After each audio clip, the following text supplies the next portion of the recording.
तो स्टूडेंट्स, आज हम पढ़ेंगे BSc first year in organic chemistry के शॉर्ट क्वेश्चन।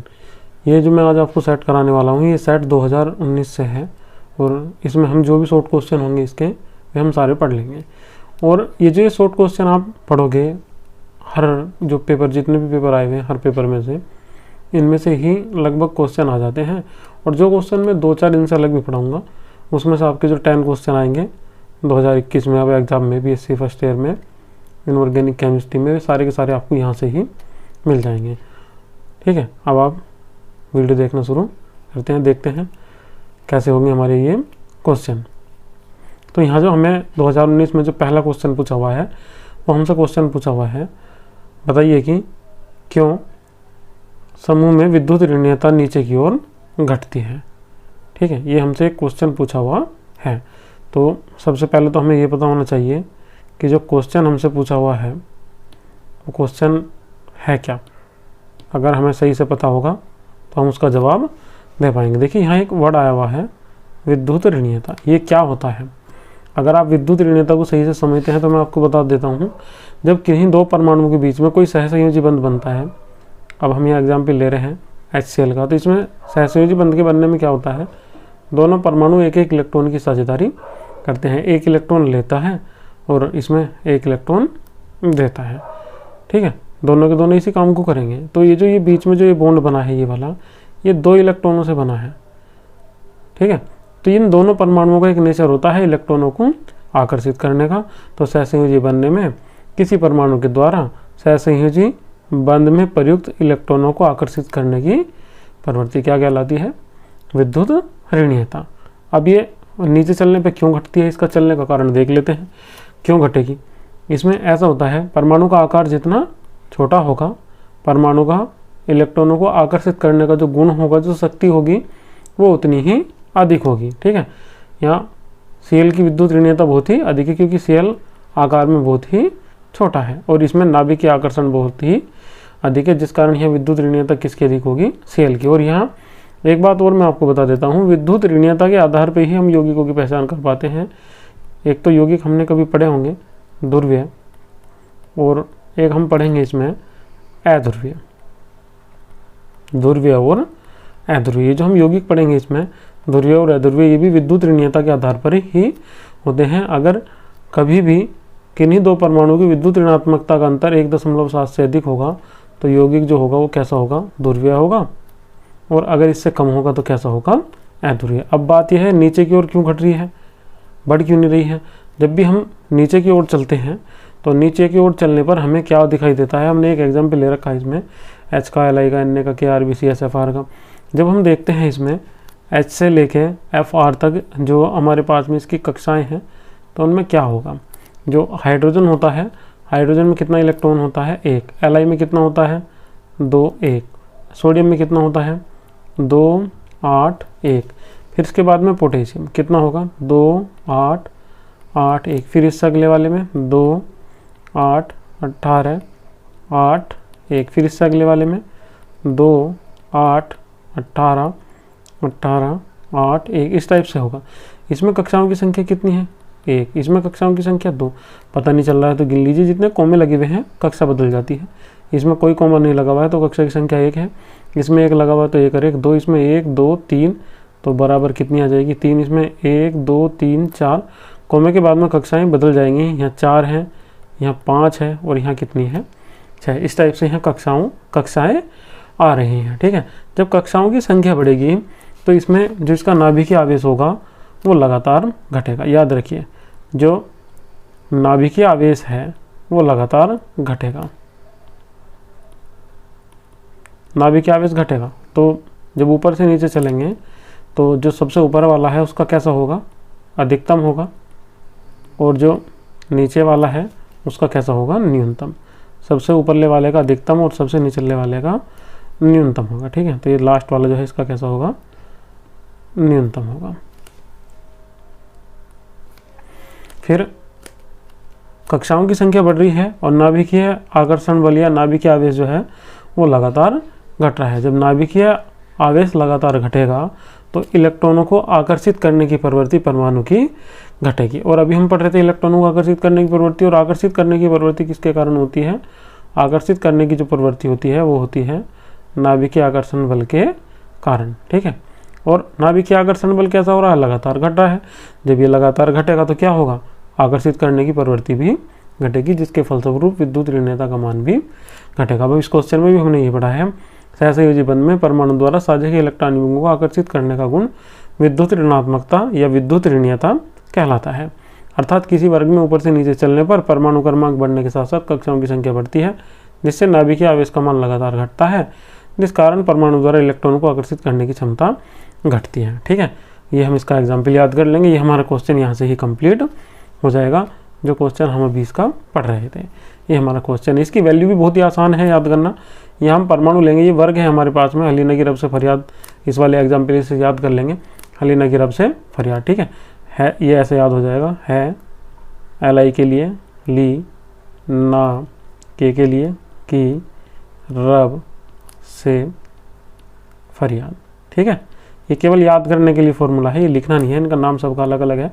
हाइड्रोजन है, लिथियम है, सोडियम, पोटेशियम, रुबेडियम और सीजियम और फ्रेंशियम, सबका नाम अलग अलग है। तो ये केवल ये जो फॉर्मूला सा आपको लिखा हुआ है, ये केवल याद करने के लिए, ताकि आपको ये सिंबल से इसके याद हो जाए। तो इसे आप याद कर लीजिए इन वाले से।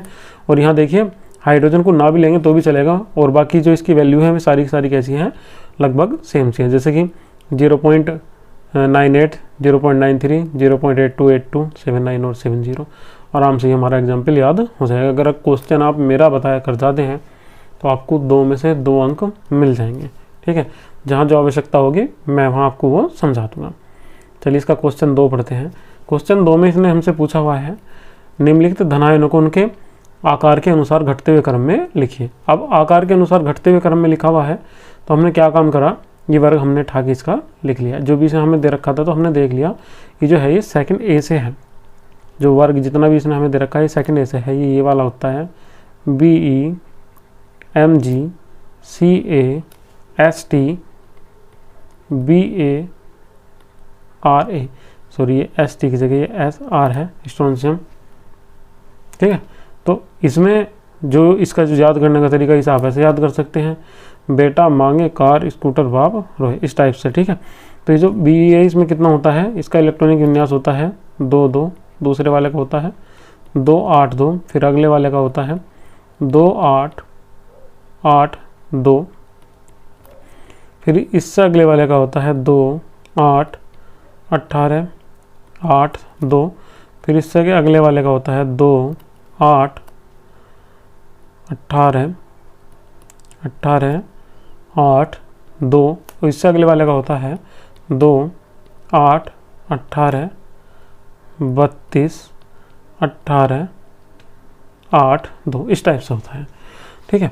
अब हमें जो इसमें ये दिए हुए हैं, इनमें से देखिए कहाँ कहाँ आए हुए हैं। ये हमारा RA है, ये रहा हमारा RA है। तो जब हम इसका परमाणु क्रमांक निकाल देंगे तो कितना आ जाएगा, 88 आ जाएगा। और जो हमारा ये था BA, इसका कितना आ जाएगा 56।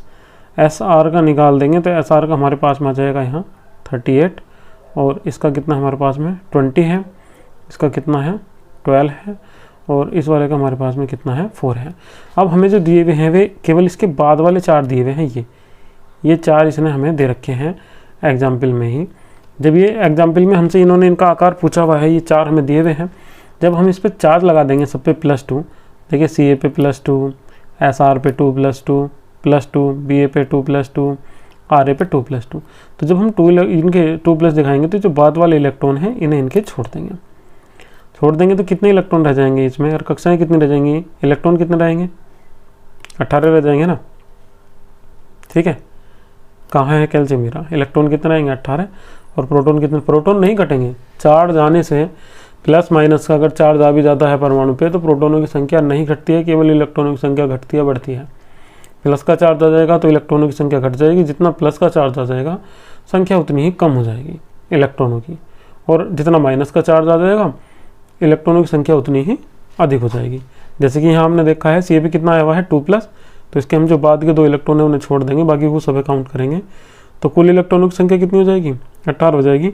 2 और 8 10 और 8 18, यहाँ से मगर प्रोटॉनों की संख्या कितनी रहेगी, अभी भी 20 ही रहेगी। तो ये हमने इसी टाइप से लिखे हुए हैं, इलेक्ट्रॉनों की संख्या कितनी है, प्रोटॉनों की संख्या कितनी है। अब बात इसने हमसे जो करी हुई थी वो इसने हमसे कहा है क्वेश्चन में आकार के अनुसार घटते हुए क्रम में लिखिए। अब आकार के अनुसार घटते हुए क्रम में लिखना है तो याद रखिएगा सबसे छोटा आकार उसका होगा जिसमें कक्षाओं की संख्या सबसे कम होगी। तो इनमें जो कक्षाओं की संख्या सबसे कम है वो किसकी है, कैल्शियम की। इसके बाद में इससे अधिक किसकी है, स्ट्रोंशियम की। इसके बाद में किसकी है, बेरियम की।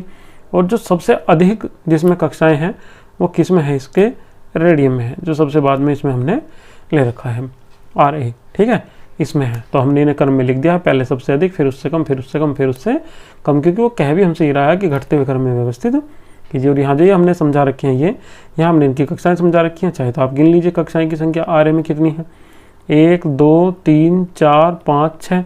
अब आप कहेंगे इस 7वीं को भी गिन लेते, भैया 7वीं नहीं गिनेंगे, इस पर कितना आया हुआ है 2+। जब इस पर 2+ आया हुआ है तो लास्ट वाली कक्षा हमें इसकी छोड़नी पड़ेगी, क्योंकि ये इलेक्ट्रॉन इसके चले गए हैं, ये इलेक्ट्रॉन इसने दे दिए हैं। चलिए अगला क्वेश्चन पढ़ना शुरू करते हैं। इसका 2019 के सेट का अगला क्वेश्चन है, ऐसा ही Cl4 का जलीय अपघटन हो जाता है जबकि CCl4 का जलीय अपघटन नहीं होता है, कारण सहित समझाइए। ऐसा क्या कारण है कि जो ऐसा ही Cl4 है उसका जलीय अपघटन हो जाता है और जो CCl4 है उसका जलीय अपघटन नहीं होता है। तो इसका जो कारण है, इसका कारण भी, ये दोनों के दोनों एक ही वर्ग के तत्व हैं, कार्बन भी और सिलिकॉन भी। जो कार्बन है उसका परमाणु क्रमांक होता है 6 और इलेक्ट्रॉनिक विन्यास होता है 2 4। और जो सिलिकॉन होता है ये कार्बन के तुरंत बाद आता है, इसी वर्ग में आता है 4th में, और इसका जो इलेक्ट्रॉनिक विन्यास होता है वो होता है 2 8 4। देखिए भाई कोई ज़्यादा अंतर नहीं है, एक छोटा सा अंतर है। वो अंतर क्या है, जो पहले वाला है इसमें कक्षाओं की संख्या कितनी है 2, और जो दूसरा है इसमें कक्षाओं की संख्या है 3। अगर कक्षाओं की 2 संख्या होगी तो केवल S और P उपकोष ही संभव होंगे, और अगर कक्षाओं की संख्या 3 है तो S उपकोष भी संभव होगा, P उपकोष भी संभव होगा और D उपकोष भी संभव होगा। अगर किसी में D उपकोष संभव है तो उसमें अधिकतम जो उसकी संयोजकता है उसका मान 6 हो जाता है। क्यों, क्योंकि इसमें खाली D उपकोष पाया जाता है जिसमें ये इलेक्ट्रॉनों को ग्रहण कर लेते हैं, ठीक है। तो ये जो यहाँ SI है, SI की जो संयोजकता होगी, SI की संयोजकता का मान कितना आएगा 6 आ जाएगा। और जो कार्बन है, कार्बन की कुल संयोजकता का मान कितना आएगा 4। क्यों, क्योंकि कार्बन में केवल 2 ही कक्षाएं उपस्थित हैं और दूसरी कक्षा में अधिकतम कितने इलेक्ट्रॉन रह सकते हैं, ठीक है 8 रह सकते हैं। और अगर 8 इलेक्ट्रॉन होंगे तो केवल S और P उपकोष ही संभव होंगे, ठीक है। तो इसमें केवल 2 ही उपकोष संभव होंगे दूसरी कक्षा में, S और P। तो इसमें कुल इसकी संयोजकता कितनी आ जाएगी 4, जबकि SI में S P और D उपकोष भी संभव होंगे, और तो इसकी अधिकतम संयोजकता कितनी आ जाएगी 6। इसी आधार पर हमने ये क्वेश्चन समझाया हुआ है कि कार्बन की अधिकतम संयोजकता का मान 4 होता है, जबकि 4 होता है CCl4 में, ठीक है। यह क्लोरीन परमाणु द्वारा पूर्ण रूप से संतुष्ट होता है, तो यह जल के साथ क्रिया नहीं करता है। जबकि सिलिकॉन की अधिकतम संयोजकता का मान 6 होता है, तो ऐसा ही Cl4 में क्लोरीन परमाणु द्वारा इसकी केवल 4 संयोजकताएं संतुष्ट होती है। 2 संयोजकताओं को संतुष्ट करने के लिए ऐसा ही Cl4 जल के 2 अणुओं को ग्रहण करके जल अपघटित हो जाता है, ठीक है। 2 अणुओं से अभिक्रिया करके जल अपघटित होगा तो लगातार अभिक्रिया करता रहेगा, और ठीक है जो बाद में जो सिलिकॉन टेट्राक्लोराइड है इससे क्या बन जाएगा सिलिकॉन टेट्राहाइड्राइड। और गर्म करेंगे तो इसमें से जो जल के अणु हैं वे निकल जाएंगे, ठीक है। और जल के अणु निकलने के बाद में एक ही निकलेगा, जल के अणु निकलने के बाद में क्या बन जाएगा इसमें से सिलिसिक अम्ल, ये वाला बन जाएगा। और अभिक्रिया भी बड़ी आसान सी थी ये, जिसमें इसके 4 से 1 HCl के साथ में निकल जाएगा, 4 HCl बन जाएंगे, और 4 Cl की जगह क्या जुड़ जाएंगे 4 OH जुड़ जाएंगे। और जब बाद में इसमें OH भी जुड़ जाएंगे तो OH में से भी किस टाइप से निकल जाएंगे, ये जुड़े हुए तो कुछ इस टाइप से दिखाई देंगे आपको जब हम दिखाएंगे इनमें। मगर इसमें क्या होता है जब बाद की कंडीशन बनती है तो ऐसे बनता है, एक का होता है इसमें से OH और एक का होता है H, इस टाइप से निकल जाता है। और यहाँ क्या बन जाता है इसमें डबल बॉन्ड, ये तो निकल जाएगा H2O, और बनने के बाद में इसमें कितने रह जाएंगे 1 और 1 2, तो 2 का मतलब H2, फिर SI था और O के कितने रह जाएंगे 3, तो H2SiO3 बन जाएगा इसमें से सिलिसिक अम्ल, ठीक है। इसका क्वेश्चन नंबर 4 पढ़ते हैं। इसमें हमसे क्वेश्चन पूछा हुआ है SiCl2 और SnCl4 में से कौन सा यौगिक अधिक सहसंयोजी होगा, कारण सहित लिखिए, ठीक है। अब हम यहाँ जो सहसंयोजी होने का जो गुण होगा वो होता है धनायन के आकार पे। चलिए दोनों को देख लेते हैं। SnCl2 यहाँ एक SN से कितने Cl जुड़े हुए हैं, 2 जुड़े हुए हैं। जब 1 से 2 जुड़े हुए हैं तो हमें यहाँ से पता लगा लेना चाहिए, जब 2 जुड़े हुए हैं तो इसकी संयोजकता कितनी होगी। भाई हमने ये एग्जाम्पल लिया है यहाँ SnCl2, अब एक Cl पे एक माइनस, तो एक Sn पे है कितना आ जाएगा 2+, तो हमें लिख लेना चाहिए Sn2+। जबकि हमने दूसरा एग्जाम्पल देखा यहाँ SnCl4, एक Cl पे एक माइनस, तो यहाँ एक Sn पे कितना आ जाएगा 4+, Sn4+। तो ये देखेंगे आकार में कौन छोटा होगा। ठीक है, दोनों का परमाणु क्रमांक तो समान है क्योंकि दोनों के दोनों एक ही परमाणु है, मगर आयन दोनों के दोनों अलग अलग हैं। तो हम यहाँ ये देख लेंगे किस पे अधिक प्लस है, जिस पे अधिक प्लस है वो आकार में उतना ही छोटा होगा, और जिस परमाणु पे जितना प्लस होगा, जो आकार में जितना छोटा होगा, उसकी यौगिक को ध्रुवित करने की क्षमता भी उतनी ही अधिक होगी। जितनी अधिक ध्रुवित करने की क्षमता होगी, यौगिक उतना ही अधिक सहसंयोजी होगा। चलिए देखते हैं, इस क्वेश्चन का आंसर में भी हमने ये लिख रखा है SnCl2 और SnCl4 में SnCl4 अधिक सहसंयोजी होगा। ये कारण मैंने भी आपको बता दिया, धनायन की प्रवृत्ति पर निर्भर करेगा। ठीक है, धनायन जितना छोटा होगा यौगिक उतना ही अधिक सहसंयोजी हो जाएगा, क्योंकि SnCl4 में Sn4+ आयन, जबकि SnCl2 में Sn2+ आयन है। Sn4+ आयन छोटा है, धनायन का आकार जितना छोटा होगा उसकी ऋणायन को ध्रुवित करने की प्रवृत्ति उतनी ही अधिक होगी, अतः SnCl4 अधिक सहसंयोजी होगा। बड़ा आसान सा इसका आंसर था। चलिए ये भी हमारा हो गया है। अब अगले क्वेश्चन में चलते हैं।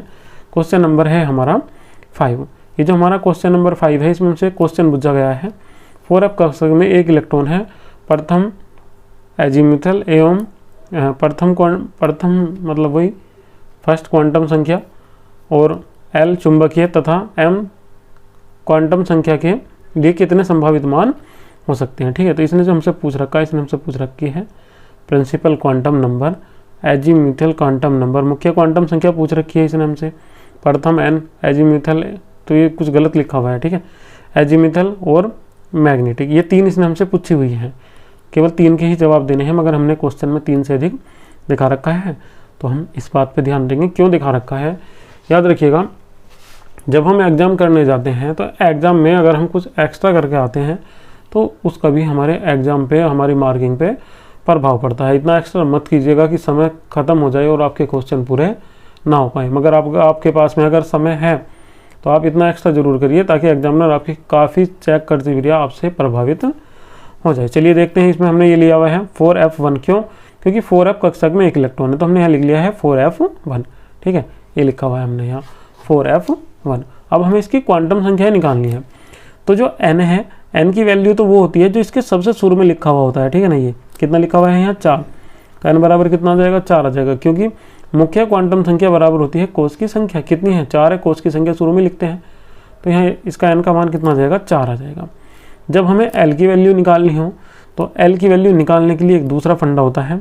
l बराबर आप लिख लीजिए 0 1 2 3 और यहाँ से शुरू कर दीजिए S P D F। ये देखिए इसमें कौन सा है ऑफकोर्स, इसमें F ऑफकोर्स है, तो F ऑफकोर्स के नीचे कितना आया हुआ है, ऊपर कितना आया हुआ है 3, तो इसका मतलब L की वैल्यू कितनी है 3। अगर यहाँ D होता किसी कारणवश, ठीक है ना, यहाँ लिखा हुआ D होता तो वैल्यू कितनी आ जाती है L की 2 आ जाती, P लिखा हुआ होता 1 आ जाती, S लिखा हुआ होता तो कितनी आ जाती 0।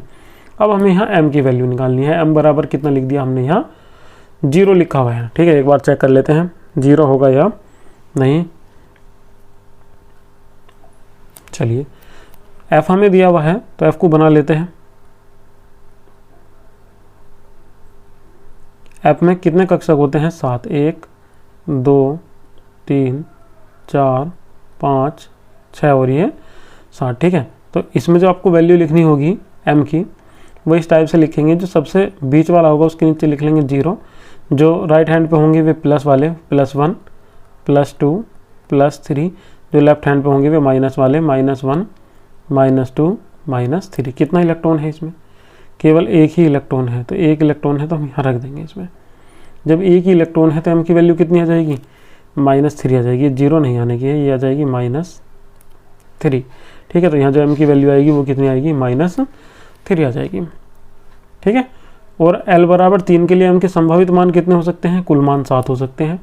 ये -3 से लेकर कितने हो सकते हैं +3 तक हो सकते हैं, जैसे कि मैं आपको यहाँ दिखा भी रहा था ये वाले। तो ये -3 से लेकर +3 तक हो सकते हैं। और यहाँ इसकी वैल्यू कितनी होगी +1/2 होगी, या हो सकती थी कितनी, -1/2। अभी देखेंगे इलेक्ट्रॉन का मुंह कहाँ है, ऊपर को है। अगर इलेक्ट्रॉन का मुंह भरती विधि हम जो भर पा रहे हैं इलेक्ट्रॉन, अगर इलेक्ट्रॉन का मुंह ऊपर है तो जो इसकी वैल्यू होगी वो कितनी आएगी, +1/2 होगी। और अगर किसी कारणवश इलेक्ट्रॉन का मुंह हमें नीचे को शो करना पड़ता है तो जो इसकी एस की जो वैल्यू होगी वो कितनी होगी, -1/2 होगी। चलिए अगला क्वेश्चन देखते हैं इसका। निम्न में से कौन सा यौगिक अधिक सहसंयोजी होगा, कारण सहित लिखिए। ठीक है, अब हमसे सहसंयोजी पूछा हुआ है, तो यहाँ जो सहसंयोजी यौगिक में हमने जो पहला जो इसका ये पॉइंट है, इसमें हमें 2 क्वेश्चन मिले हुए हैं, 2 पार्ट मिले हुए हैं। एक AgCl है और दूसरा यहाँ हमारे पास में है NaCl। एक है यहाँ हमारे पास में LiCl और दूसरा है यहाँ हमारे पास में KCl। ठीक है, ये अलग नियम से समझाया जाएगा, ये अलग से समझाया जाएगा। चलिए समझते हैं।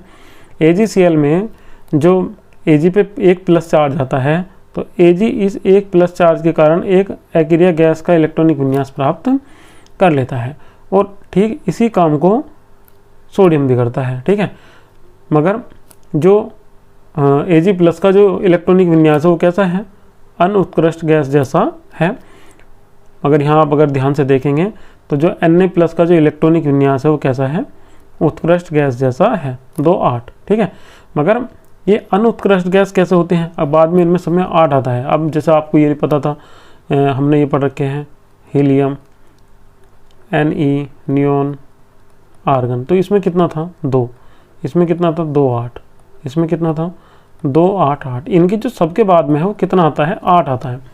मगर यहाँ ध्यान से देखिए, यहाँ Ag+ होने के बाद में कितना हो गया, 18 हो गया लास्ट के सेल में। तो इसका तो उत्कृष्ट गैस जैसा है, मगर इसका कोई भी इलेक्ट्रॉनिक विन्यास उत्कृष्ट गैस जैसा नहीं है, किसका, Ag का। ठीक है, तो Ag+ आयन के जो D इलेक्ट्रॉन है वे Na+ आयन के S और P इलेक्ट्रॉनों की अपेक्षा नाभिकीय आवेश को कम स्क्रीन करते हैं, मतलब कम प्रभावित करते हैं, जिस कारण Ag+ आयन पर अधिक प्रभावी आवेश होगा। जब अधिक प्रभावी आवेश होगा तो जो Ag+ आयन है वो Cl आयनों को Na की अपेक्षा अधिक ध्रुवित करेगा, तो अधिक ध्रुवित कौन हो जाएगा, AgCl हो जाएगा। ठीक है, और जो दूसरा क्वेश्चन था हमारे पास में, NaCl की अपेक्षा LiCl अधिक सहसंयोजी होगा की अपेक्षा, ये क्यों हो रहा है, देखिए ऋणायन तो दोनों में समान है, Cl और यहाँ भी कितना है Cl, मगर हम देखेंगे तो जो Na+ है उसका आकार बड़ा होता है और जो Li है उसका आकार होता है छोटा। ठीक है, प्लस का कितना होगा, कक्षा की संख्या कि कक्षाओं की संख्या 2, जितना छोटा होगा उसकी परमाणु को आकर्षित करने का जो प्रवृत्ति होगी वो उतनी ही अधिक होगी, जितनी अधिक प्रवृत्ति होगी यौगिक उतना ही अधिक ध्रुवीय होगा। देखिए क्वेश्चन नंबर 7 देखते हैं। क्वेश्चन नंबर 7 हमें दिया हुआ है, ऑक्सीजन एक गैस है जबकि सल्फर एक ठोस है, कारण पूछ रखा है क्यों। भाई जो ऑक्सीजन है, ऑक्सीजन पाई जाती है द्वितीय परमाणु अवस्था में, मतलब एक साथ पाया जाता है O2, जितने भी रहेंगे O2 ही रहेंगे। पर जो सल्फर है, सल्फर पाया जाता है एक, सॉरी यहाँ जो क्वेश्चन है ऑक्सीजन एक गैस है जबकि सल्फर एक ठोस है। जो क्वेश्चन जो हमने यहाँ समझाया है वो हमने सल्फर नहीं समझाया है, यहाँ हमने फास्फोरस समझाया है, फास्फोरस। ठीक है, ऑक्सीजन एक गैस है जबकि फास्फोरस एक ठोस है, क्यों। अगर यहाँ बात सल्फर की भी हो जाती तो मैं आपको सल्फर के लिए भी बता देता हूँ। सल्फर भी एक चक्रीय संरचना श्रृंखला के रूप में पाया जाता है और जिस कारण जो 8 सल्फर के परमाणु होते हैं वो एक साथ जुड़े हुए होते हैं, 1 2 3 4 5 6 7 और ये 8। ठीक है, अष्टफल के अष्ट चक्रीय संरचना के रूप में पाया जाता है सल्फर। अगर हमसे क्वेश्चन सल्फर का भी पूछा हुआ होता तो हम उसमें केवल थोड़ा सा चेंज कर देते हैं। ऑक्सीजन एक गैस है क्योंकि यह प्रकृति में द्वितीय परमाणु अवस्था में पाया जाता है, जबकि फास्फोरस की जगह किसका यूज कर लेते हैं हम, सल्फर का। सल्फर एक पॉलीमेरिक अणु है जो अष्टफलकीय संरचना के रूप में या श्रृंखला के रूप में पाया जाता है, जिस कारण सल्फर ठोस रूप में पाया जाता है तथा ऑक्सीजन गैस रूप में। ठीक है, यहाँ देखिए जो क्वेश्चन है कुछ गड़बड़ है इसके लिखने में, तो आपको इसे सही से लिखना पड़ेगा, ये सही लिखा हुआ नहीं है। यहाँ जहाँ फास्फोरस है यहाँ फास्फोरस की जगह सल्फर लिखना पड़ेगा, एक पॉलीमेरिक अणु है, और यहाँ चतुष्फलकीय की जगह लिखना पड़ेगा आपको अष्टफलकीय। ठीक है, चतुष्फलकीय की जगह आपको लिखना पड़ेगा अष्टफलकीय। और ये संरचना नहीं है फास्फोरस की, संरचना इसकी ये वाली आएगी। ठीक है, इसके बाद में जुड़ सकते हैं, मगर ये 8 परमाणु तो एक साथ जुड़े हुए पाएंगे ही पाएंगे, जिस कारण सल्फर ठोस अवस्था में पाया जाता है तथा ऑक्सीजन गैसीय अवस्था में। ये क्वेश्चन हमारा जो हमने समझा रखा था, ये हमने सल्फर की जगह फास्फोरस के लिए समझा रखा था। फास्फोरस चतुष्फलकीय संरचना के रूप में पाया जाता है इस प्रकार से, एक फास्फोरस का जो परमाणु होता है वो अन्य और 3 परमाणुओं से जुड़ा हुआ होता है। ठीक है, अगर आप काउंट करना चाहें तो कर सकते हैं। देखिए इसे देख लेते हैं, इस वाले को 1 2 3, अब चाहे इसे देख लो 1 2 3, चौथा खुद है, तो चतुष्फलकीय संरचना होती है, जबकि कैसे होते हैं अष्टफलकीय और चक्रीय संरचना के रूप में पाए जाते हैं। चलिए अब पढ़ते हैं कक्ष तथा कक्षक में अंतर, जो क्वेश्चन नंबर 8 है। कक्ष क्या होता है और कक्षक क्या होता है। देखिए कक्ष क्या होता है, नाभिक के चारों ओर जो इलेक्ट्रॉन चक्कर लगाते हैं। ठीक है, हमने कोई नाभिक लिया, किसी परमाणु को, ये कोई नाभिक है, और यहाँ जो ये इलेक्ट्रॉन इसमें चक्कर लगा रहे हैं, ये जो हमारे पास में ये कक्षाएं हैं, ये जो हमें कक्षाएं प्राप्त हो रही हैं, जिन्हें हम कक्षाएं बोल रहे हैं, ये कक्षाएं तो होती हैं कक्ष। ठीक है, ये कक्षाएं तो होती हैं हमारी कक्ष। इनकी जो अभी तक अधिकतम संख्याएं हैं वो कितनी है, 7 है। इन्हें KLMN आदि से प्रदर्शित करते हैं। और जो कक्षक होते हैं, कक्षक पाए जाते हैं उपकोष के अंदर। आप थोड़ा सा समझिए, सबसे पहले होती है कक्षा, कक्षा के बाद में आते हैं उपकोष, और उपकोष के बाद में आते हैं कक्षक। ठीक है, जो एक कक्षा होती है, जो कक्ष होता है वो काहे से, कक्ष के अंदर क्या होता है उपकोष, और उपकोष के अंदर क्या होते हैं कक्षक। अब मैं आपको बता दूं, कक्षक वो त्रिविम क्षेत्र होता है जिसमें इलेक्ट्रॉन पाए जाने की सर्वाधिक संभावना होती है। ठीक है, ये हमने डेफिनेशन भी दे रखी है कि नाभिक के चारों ओर का वह त्रिविम क्षेत्र जिसमें इलेक्ट्रॉनों के पाए जाने की सर्वाधिक संभावना होती है कक्षक कहलाता है। कक्षक में SPDF कक्षक हो सकते हैं, इससे अधिक भी हो सकते हैं, मगर फिलहाल इससे अधिक ज्ञात नहीं है। क्यों? क्योंकि किसी कक्षा में अधिकतम इलेक्ट्रॉनों की संख्या अभी तक ज्ञात स्थिति के अनुसार केवल 32 है, 32 है, तो 32 केवल इसमें ही एडजस्ट हो जाएंगे SPDF में। अगर भविष्य में कभी 50 या इससे अधिक संख्या हुई तो उसके लिए और अलग उपकोषों की आवश्यकता होगी, जैसे कि SPD के बाद में GH, इस टाइप से कभी कभी समझा देते हैं।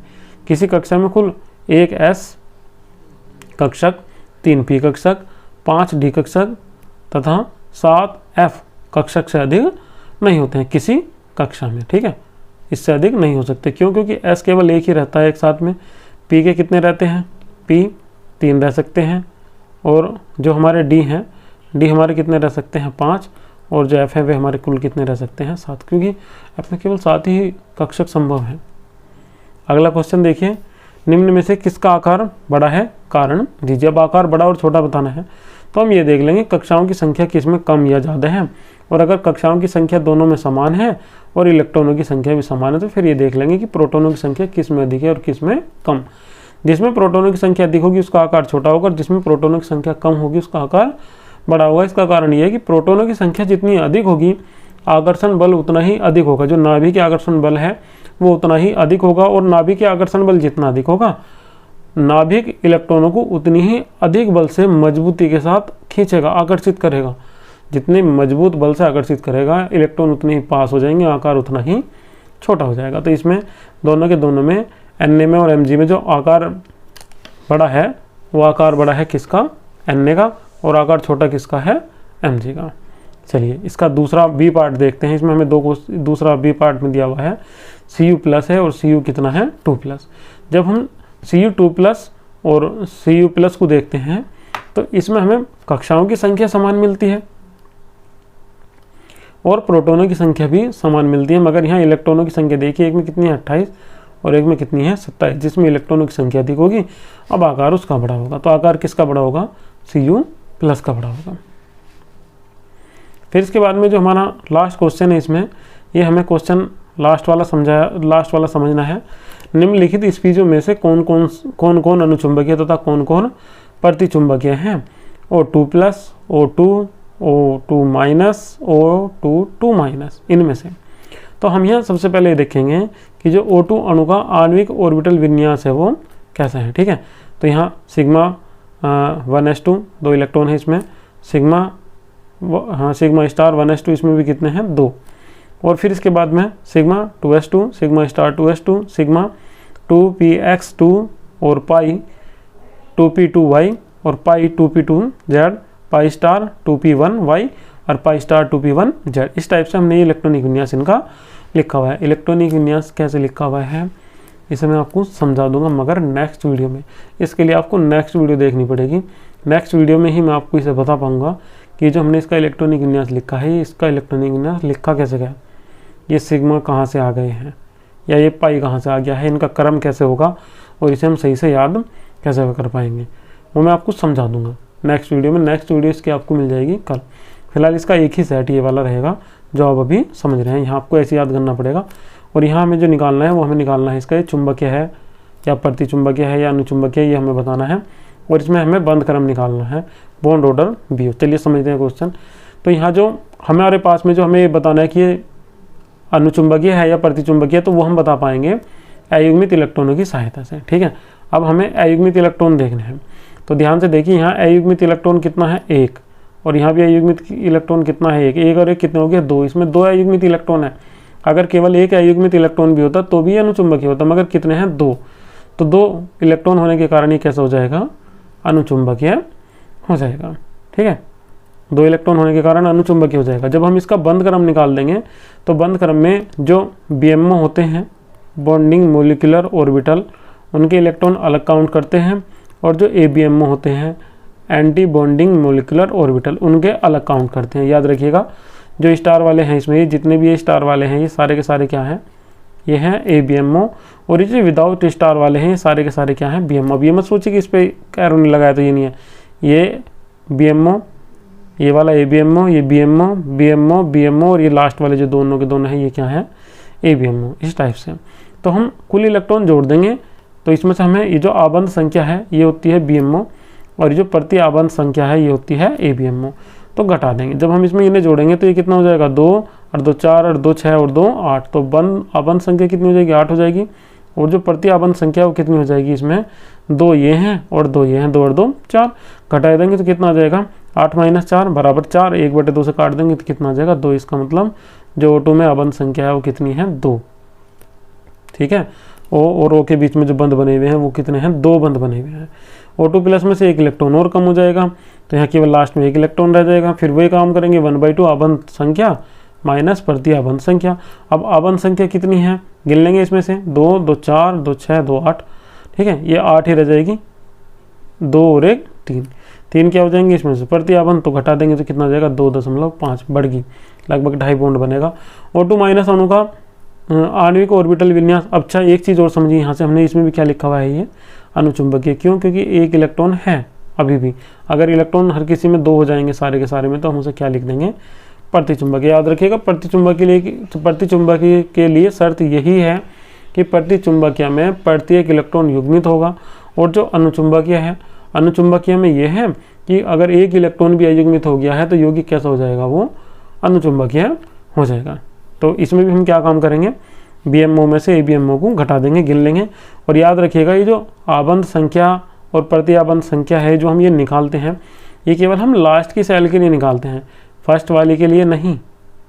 ये फर्स्ट और ये कितनी है, लास्ट, या सेकंड मान लीजिए, फर्स्ट और सेकंड। तो जो सेकंड वाली है वो क्या है, लास्ट। केवल लास्ट की सेल के ही जोड़ते हैं ABMO और BMO। फर्स्ट वाली सेल के या शुरू वाली सेल कितनी भी होंगी उनका नहीं जोड़ने की। जो कक्षाएं हैं पहली की नहीं जोड़ेंगे, केवल जो अंतिम कक्षा होगी केवल उसका जोड़ेंगे। अगर केवल एक ही कक्षा है तो जोड़ लेंगे, पर अगर एक से अधिक है, 2 कक्षाएं हैं, तो केवल दूसरी का जोड़ेंगे, लास्ट वाली का, न कि शुरू वाली का। ठीक है, इसी वजह से मैं बार बार जो अंतिम कक्षा है उसका जोड़ रहा हूँ, शुरू वाली का नहीं जोड़ रहा हूँ, जबकि इसमें भी BMO और ABMO हैं। ठीक है, तो जोड़ने के बाद में क्या होगा, इन सब का निकाल देंगे, और निकालने के बाद में ज्ञात कर लेंगे कि किसमें बंद क्रम क्या है, बॉन्ड ऑर्डर कितना है, और यौगिक प्रतिचुंबकीय है या अनुचुंबकीय। अब देखिए, प्रतिचुंबकीय लिखा हुआ है तो इसमें से हर किसी का क्या बना हुआ है, जोड़ा।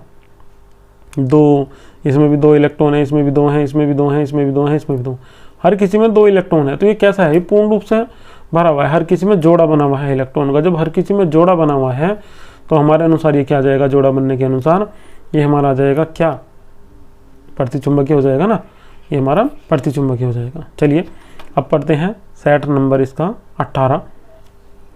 2018 का जो सेट है उसे पढ़ना शुरू करते हैं। इसमें हमसे क्वेश्चन पूछा हुआ है, निम्न में से कौन सा यौगिक अधिक सहसंयोजी होगा, कारण सहित समझाइए। अब एक फिर CCl4 है, BCl3 है, AlCl3 है और AlF3 है। चलिए मैं इसे समझा देता हूँ आपको यहीं।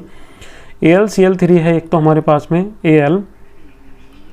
AlCl3 है, और दूसरा यहाँ हमारे पास में है AlF3। ठीक है, चलिए देखिए ध्यान से। अब AlF3 में, AlCl3 में और AlF3 में तो धनायन तो सेम है, धनायन को छोड़ दीजिए। ऋणायन देखिए, एक है हमारे पास में Cl और दूसरा है हमारे पास में F। F आकार में कैसा होता है, छोटा, और Cl आकार में कैसा होता है, बड़ा। ये आकार में बड़ा है और ये आकार में कैसा है, छोटा। याद रखिएगा, ऋणायन का आकार जितना ही बड़ा होगा उसकी ध्रुवण क्षमता उतनी ही अधिक होगी। तो इसमें जो अधिक ध्रुवीय होगा वो कौन होगा, AlCl3, और जो AlF3 है वो कैसा होगा, कम। ठीक है, तो ध्रुवण क्षमता उसकी अधिक होगी ऋणायन की, जो आकार में बड़ा होगा। जैसे धनायन में आकार धनायन का जितना छोटा होगा उसकी ध्रुवण क्षमता उतनी ही अधिक होती है, ऐसी ऋणायन का आकार भी जितना बड़ा होगा उसकी ध्रुवण क्षमता भी उतनी ही अधिक होती है। फिर दूसरा है हमारे पास में CCl4 और BCl3। CCl4 में C पे कितना आ जाएगा, 4+ आ जाएगा, और BCl3 में B पे कितना आ जाएगा, 3+। B पे आ जाएगा 3+, इस पे 3+ है, इस पे 4+ है। तो आकार में कौन छोटा हुआ, C। आकार में बड़ा कौन हुआ, B। जब ये आकार में छोटा है 4+ होने के कारण, तो ध्रुवण क्षमता किसकी अधिक होगी, C की। जब ध्रुवण क्षमता C की अधिक होगी तो अधिक सहसंयोजी कौन होगा, C होगा। चलिए क्वेश्चन का आंसर पढ़ लेते हैं। AlCl3 में की अपेक्षा AlCl3 अधिक सहसंयोजक या सहसंयोजी होता है।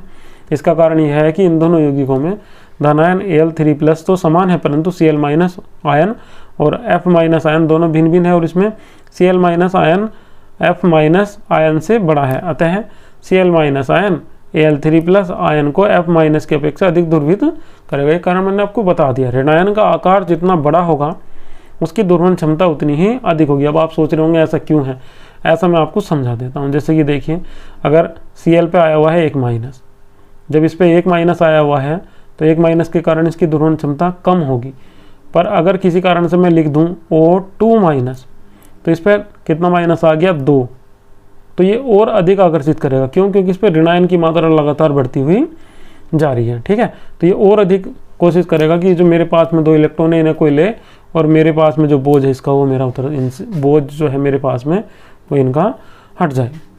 ठीक है, ये दोनों हमने पढ़ चुके हैं। दूसरे में भी यही समझाया है, C पे 4+ है और B पे कितना है, 3+। तो धनायन का आकार जितना छोटा होगा धनायन की ध्रुवण क्षमता उतनी ही अधिक होगी। ध्रुवण क्षमता जितनी अधिक होगी यौगिक उतना ही अधिक सहसंयोजी होगा। चलिए इसका क्वेश्चन नंबर 2 पढ़ते हैं। BaSO4 जल में अविलय है, जबकि Na2SO4 विलय है।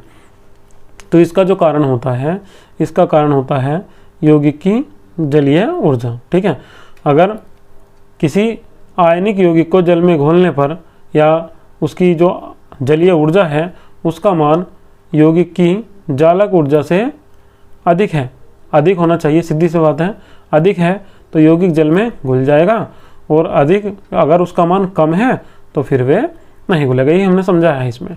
किसी आयनिक यौगिक को जल में घोलने के लिए आयनों की जलीय ऊर्जा का मान यौगिक की जालक ऊर्जा से अधिक होना चाहिए। यदि आयनों की जलीय ऊर्जा का मान यौगिक की जालक ऊर्जा से कम है तो यौगिक जल में विलय नहीं होगा, मतलब अविलय होगा। तो याद रखिएगा, इसके जो BaSO4 के जो आयनों की ऊर्जा है वो इसकी यौगिक की जालक ऊर्जा से कैसी है, कम। आयन तोड़ नहीं पाएंगे इसकी जालक ऊर्जा को, अगर आयन बनेंगे भी तो। ठीक है, जबकि इसकी अधिक होती है तो ये ब्रेक हो जाएगा, और ये ब्रेक नहीं होने का, ये जल में विलय हो जाएगा। ये वाला Na2SO4 और BaSO4 नहीं होने का है। इसमें हमने केवल यही समझाया है। चलिए क्वेश्चन हमें फिर मिल गया है, ये 3rd क्वेश्चन है। 3D कक्षक में 1 इलेक्ट्रॉन है। ठीक है, इसके लिए भी हमें किसे क्या ज्ञात करना है, ये क्वेश्चन भी उसके जैसा लिखा हुआ है। इसके लिए भी हमें प्रिंसिपल क्वांटम संख्या, एजीम्यूथल क्वांटम संख्या और मैग्नेटिक क्वांटम संख्या हमें ज्ञात करनी है। चलिए ये रहा हमारे पास में 3D1। तो यहाँ n की वैल्यू कितनी आ जाएगी, n की वैल्यू हो जाएगी 3। क्यों हो जाएगी 3, क्योंकि n बराबर होती है कोस की संख्या। तो यहाँ कोस की संख्या शुरू में लिखी हुई होती है, तो कितना है 3। तो यहाँ n बराबर कितना आ जाएगा, 3 आ जाएगा। फिर हमें इसमें l की वैल्यू निकालनी थी, तो l की वैल्यू अभी हम पीछे पढ़ चुके हैं। l बराबर हम लिखना शुरू कर देंगे 0 1 2 3 S P D F। कौन सा है इसमें से, ये देखिए इससे D है, तो D के लिए L की वैल्यू कितनी आ जाती है, 2। तो यहाँ 2 लिख देंगे। अब m की वैल्यू निकालनी है, जब m की वैल्यू निकालनी है, इलेक्ट्रॉन इसमें भी एक है तो फिर दोबारा से बना लेंगे, जब बना लेंगे तो फिर दोबारा से देखते हैं निकाल के क्या निकल के आती है। तो d में कितने होंगे 5, 1 2 3 4 5, तो इलेक्ट्रॉन है 1, तो बीच वाले के नीचे 0, राइट हैंड वाले के नीचे प्लस, +1 +2 -1 -2, तो यहाँ 0 नहीं आएगा, -2 आएगा। तो यहाँ m की वैल्यू कितनी आ जाएगी, -2 आ जाएगी। और s की वैल्यू, एरो का इलेक्ट्रॉन का मुंह ऊपर को है, तो s की वैल्यू +1/2, अगर किसी कारणवश नीचे को होता तो कितनी आ जाती, -1/2। कुल मान कितने हो सकते हैं, संभावित 5 हो सकते हैं। क्यों? क्योंकि d कोस है और 5 संभावित मान कितने हो सकते हैं, -2 से +2 ही हो सकते हैं। ठीक है, चलिए इसका अगला क्वेश्चन देखिए। अगला क्वेश्चन है CO2 एक गैस है जबकि SiO2 एक ठोस है। क्यों? इसमें देखिए जो CO2 है वो एक गैस है। क्यों? क्योंकि जब C से O जुड़ते हैं तो C की जो वैलेंसी है, जो वैलेंसी होती है, इसकी जो संयोजकता होती है वो पूर्ण रूप से संतुष्ट हो जाती है। मगर जब SiO2 बनता है तो Si की जो संयोजकता होती है उसका मान होता है 6, ये जुड़ गया, मगर अभी भी ये 2 बॉन्ड बना सकता है। ठीक है, तो इसकी जो वैलेंसी 6 होती है तो ये पाया जाता है कैसा, एक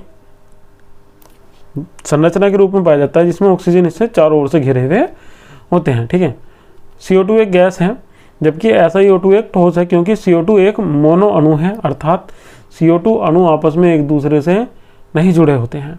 ठीक है, संयोजकता जिसकी बैलेंसिंग होती है वो कंप्लीट हो जाती है। कितनी होती है इसकी संयोजकता, 4 होती है, और इसकी संयोजकता कितनी होती है, 6। अब 6 संयोजकता होने के कारण ये एक चतुष्फलकीय संरचना बना लेता है, जबकि CO2 नहीं बनाता है। और CO2 कैसा पाया जाता है, एक केवल और केवल एक मोनो संरचना के रूप में। हमने लिख भी दिया एक मोनो अणु है, अर्थात CO2 अणु आपस में एक दूसरे से नहीं जुड़ते हैं। जबकि SiO2 एक बहुलक है जिसमें SiO2 के बहुत सारे अणु परस्पर जुड़े होते हैं। इसमें सिलिकॉन परमाणु चारों ओर से ऑक्सीजन परमाणुओं से जुड़ा हुआ होता है। चलिए इसकी संरचना देख लीजिए, कुछ इस टाइप से होती है जो हमने इसमें दिखा रखी है। तो यहाँ जो Si है वो चारों ओर से जुड़ा हुआ है, ये रहा, ये जुड़ा हुआ है, और यहाँ केवल C जुड़ा हुआ है 2 O से। अब अगर इसकी संरचना में बार बार बनानी भी पड़ेगी तो हम बार बार ऐसे ही बना के दिखाए जाएंगे। C डबल बॉन्ड O जोड़ने के नहीं है, मगर यहाँ हमें बार बार जोड़ने पड़ेंगे, एक चतुष्फलकीय संरचना के रूप में पाए जाते हैं। ये जो क्वेश्चन नंबर 5 है, जो हम क्वेश्चन नंबर 5 देख रहे हैं, इसमें SiCl4 का जलीय अपघटन हो जाता है जबकि CCl4 का जलीय अपघटन नहीं होता। ये भी हमने लास्ट ईयर का, जो हम अभी इसके जो शॉर्ट क्वेश्चन पढ़ रहे थे 2019 के सेट के, हमने वहाँ पढ़ा था, तो ये हमने यहाँ सोल्व नहीं करा, लिख दिया सेट 2019। तो जो 2019 का सेट मैंने आपको समझाया है ये आपको वहीं मिलेगा। और एक बार मैं आपको फिर बता देता हूँ, CCl4 में Cl की जो संयोजकता होती है वो कितनी होती है, 4 होती है, जबकि जो SiCl4 में जो Si परमाणु है इसकी जो संयोजकता है उसका मान होता है 6। जब इसकी संयोजकता 6 होती है तो ये जल के अणु से अभिक्रिया कर लेता है, जबकि इसकी कुल संयोजकता कितनी है, 4, चारों किससे संतुष्ट हो रही है, Cl से, तो ये जल से अभिक्रिया नहीं करता है। इसकी पूर्ण रूप से संयोजकता कंप्लीट हुई हुई नहीं है। ठीक है, यहाँ SiCl4 में Si की जो संयोजकता है वो पूर्ण रूप से संतुष्ट नहीं है, कितनी होती है, 6। तो ये जल के 2 अणुओं के द्वारा अपघटित हो जाता है। ठीक है, और इसका जल अपघटन हो जाता है जबकि इसका जलीय अपघटन नहीं होता। अभी मैं थोड़ी देर पहले आपको समझा रहा था। और ये जो हमारे पास में इसका ये क्वेश्चन था, क्वेश्चन नंबर 6, कि कक्ष तथा कक्षक में क्या अंतर है, ये भी अभी हमने लास्ट वाले सेट में ही पढ़ा है। कक्ष क्या होता है, जो नाभिक के चारों ओर इलेक्ट्रॉन चक्कर लगाते हैं जिस पथ पे, उसे हम क्या बोल देते हैं, कक्ष या कक्षा। ठीक है, और इस कक्षा के अंदर क्या होते हैं, उपकोष, और उपकोष के अंदर क्या होते हैं, कक्षक। ठीक है, उपकोष के अंदर क्या होते हैं, कक्षक। तो जो कक्षक होते हैं उनमें इलेक्ट्रॉन पाए जाने की सबसे अधिक संभावना होती है, ये भी अभी हम समझ चुके हैं। फिर इसके बाद में हमारे पास में एक अगला क्वेश्चन है, क्वेश्चन नंबर 7। तो यहाँ हमसे पूछा हुआ है HgF2Al F3 SN F4 आयनिक है, क्योंकि इनमें सारे के सारों में नोटिस करिए जो ऋणायन है वो F है, और F का आकार बहुत ही छोटा होता है। आकार जितना छोटा होगा यौगिक उतना ही कम ध्रुवीय होगा, यौगिक जितना कम ध्रुवीय होगा उसमें आयनिक लक्षण उतना ही अधिक होगा। ठीक है, आयनिक लक्षण अधिक होगा। कभी आप सोच रहे हो कि ध्रुवीय लक्षण है कम तो उसमें सहसंयोजक होगा, नहीं, आयनिक ध्रुवीय लक्षण जितना कम होगा आयनिक लक्षण उतना ही अधिक होगा। तो ये सब क्या हो जाएंगे, आयनिक हो जाएंगे। परंतु इनके जो क्लोराइड है वे सहसंयोजक होते हैं। क्यों? क्योंकि Cl- का आकार बड़ा होता है किससे, F से। जब Cl- का आकार बड़ा होगा तो ऋणायन का आकार जितना अधिक होता है, जितना बड़ा होता है, उसकी ध्रुवण क्षमता उतनी ही अधिक होती है और यौगिक उतना ही अधिक सहसंयोजी होता है। क्वेश्चन नंबर 8 है, Be, Mg और N की इलेक्ट्रॉन बंधुता का मान लगभग शून्य होता है। इसका कारण ये है कि जो Be, Mg या N है, N का जो बाह्य कोश है वो तो अर्धपूर्ण रूप से भरा हुआ होता है 2, 5। तो जब हम इसे लिखेंगे 5 को, N का जो इलेक्ट्रॉनिक विन्यास है वो कितना होता है 2, 5 होता है। कुल इलेक्ट्रॉनिक संख्या इसमें 7 होती है, परमाणु क्रमांक 7 होता है। तो दूसरी कक्षा है तो क्या लिखा जाता है इसमें 2s2 और 2p3। तो p अर्धपूर्ण रूप से भरा हुआ है, पूर्ण रूप से भरा हुआ है, तो इसकी जो इलेक्ट्रॉन बंधुता है उसका मान लगभग कितना आ जाता है 0, जबकि इसमें s कक्षक b में भी और mg में भी पूर्ण रूप से भरा हुआ होता है, जिस कारण इनकी इलेक्ट्रॉन बंधुता लगभग कैसी हो जाती है 0। अब हमने यही समझाया है कि Be, Mg और N की इलेक्ट्रॉन बंधुता का मान लगभग 0 होता है, क्योंकि जिन तत्वों के बाह्य कोश पूर्ण या अर्धपूर्ण रूप से भरे हुए, देखिए इनके तो पूर्ण रूप से भर गए और इसमें भरा हुआ है ये अर्धपूर्ण रूप से भरे हुए होते हैं, उनके बाह्य कोश में इलेक्ट्रॉन डालना कठिन होता है। इनके Be, Mg के बाह्य कोश में उपस्थित s कक्षक पूर्ण रूप से भरा है, किसमें Be में और Mg में, जबकि N का जो बाह्य कोश है वो P वो अर्धपूर्ण रूप से भरा है। ठीक है, तो 2 भरे हुए हैं पूर्ण रूप से और 1 भरा हुआ है अर्धपूर्ण रूप से, जिस कारण इनमें इलेक्ट्रॉन डालना कैसा है कठिन है और इनकी जो इलेक्ट्रॉन बंधुता है उसका मान कितना आ जाएगा लगभग 0 या फिर 0। अगर मैं आपको समझा देता हूँ, अगर आपको समझ में नहीं आया है, ये हमने समझा बी बराबर कितना है 2, 2, ये भी पूर्ण रूप से भरा हुआ है, ये भी पूर्ण रूप से भरा हुआ है। क्यों? क्योंकि लिख लीजिए 1s2 और दूसरा आप लिख लीजिए इसमें 2s2। अब क्या आप इसमें इलेक्ट्रॉन डाल सकते हैं? नहीं। अगर अभी कोई इलेक्ट्रॉन जाएगा तो p में चला जाएगा, 2p1 2p2, तो इस उपकोष में इलेक्ट्रॉन डालना संभव नहीं है। डाल देंगे तो अगले उपकोष में चला जाएगा, जिस कारण यहाँ इसकी इलेक्ट्रॉन बंधुता बराबर 0 हो जाएगी। ठीक है, वहीं p में भी है, p में जो n था हमारे पास में, उसमें p में कितने थे 1, 1 और 1, तो ये अर्धपूर्ण रूप से भरा हुआ था। जब अर्धपूर्ण रूप से भरा हुआ रहेगा तो इसमें भी इलेक्ट्रॉन डालना कैसा हो जाएगा कठिन। इलेक्ट्रॉन डालना कठिन होगा तो इसमें इलेक्ट्रॉन डालने के लिए अधिक ऊर्जा की आवश्यकता होगी। जितनी अधिक ऊर्जा की आवश्यकता होगी इलेक्ट्रॉन बंधुता का मान उतना ही अधिक हो जाएगा। देखिए इसके जो 2 क्वेश्चन हैं वे भी छुटे हुए हैं, क्वेश्चन नंबर 9 और 10, वो मैं आपको करा दूंगा, क्वेश्चन नंबर 9 और 10 भी। ठीक है, तो ये 2017 का जो सेट है इसे हम पढ़ेंगे कल, हमारी जो नेक्स्ट वीडियो आएगी उसमें। वीडियो अच्छी लगी है तो वीडियो को लाइक कीजिए और चैनल को सब्सक्राइब कीजिए। Thank you.